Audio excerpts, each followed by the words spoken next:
So Sam, you drove it around Australia.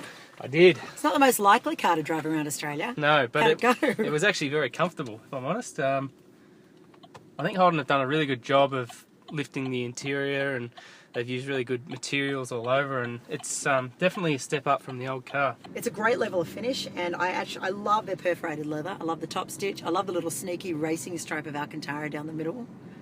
It is. They've gone up about 5 notches at least, right? Yeah, I agree completely. The way the car rides as well.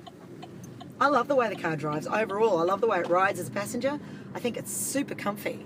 Like, it's sort of plushy, but you don't feel any of the plushiness in the steering or the way it handles, right? Yeah. They've actually, obviously, they've integrated that electric steering package now, which, I don't know, it's been a little bit polarising, but I think it's good. Like, the car's got a good amount of feel in the steering, and, I mean, it's the same with the way it rides. I mean, we drove 17,500 kilometres across some pretty full-on roads. You would have done some pretty rough and patchy driving, I would imagine. We did, and you know, obviously with some speed as well. We're in the territory, so 130 kilometres an hour limit there, and yeah, we definitely pushed it to its limits. You could say that.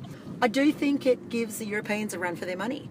I think that the hidden bits, you know, when I open up, for instance, this centre console, it's got some pretty nasty back straight up trim underneath. You know, that lets it down.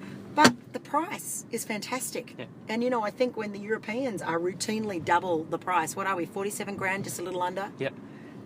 That this really brings it to the Europeans as an option.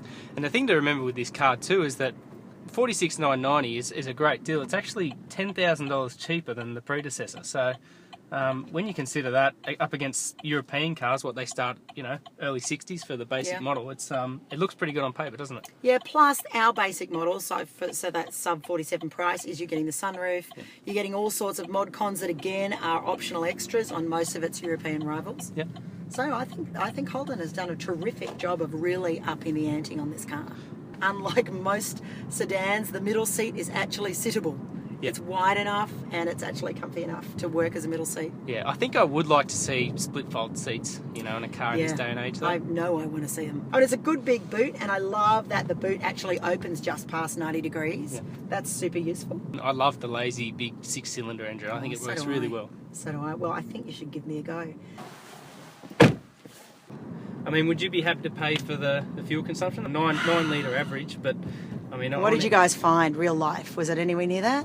We found 9.3 during our trip. Did you? Yeah. Wow, that's pretty unusual that it sticks with the figures. Yeah, obviously we were doing longer distance driving than anything else, but how would you feel about paying the fuel bill for a car that drinks 11 litres per 100 in the city, or, you know? I will admit I took it on a fairly long drive on the weekend full. I almost watched the needle drop from half to quarter, and I was unhappy just because I just got out of a diesel wagon. You know, if there's one thing I would wish Holden would just refine a little more is the fuel economy. Yep. But I love the feel of the engine. Yeah. But you know, I think for the price, it really, really nails what it set out to do. Yeah. Surpasses what it set out to do. What did you think of the head-up display in general? I love that it gives me the current speed limit. I love that it has the temperature. It actually is a thoughtful heads-up. Yeah. I think it's a great asset to have. You know, and also I find that on the reversing camera, you know, in different light conditions, I often can't read the screen. There's just some little details that I think are just you know, technical things that could be a little refined. Yeah. But nothing that irritates me. There's actually nothing in this car that irritates me. What's the safety kit on this car? Well, it's got the usual suite of things. So it's the crash avoidance technology. It's got the lane departure warning. It's got 6 airbags, and all of that warrants a 5-star safety rating. So it is at the pointy end of the spectrum there for safety too, which is an important thing when you're looking at buying a car. So would you be looking at buying this car? I'd consider it, absolutely. I think the biggest decision for me would be to go with a V6 or V8, but I mean, definitely the package is very appealing, and with the new pricing structure, it's hard to look past. Do you know, I'd go this car and I'd go the V6 because I think it's so sweetly engineered that I don't feel like I'm missing out on the V8, and that is a rare thing for me to say. I love it. Yeah.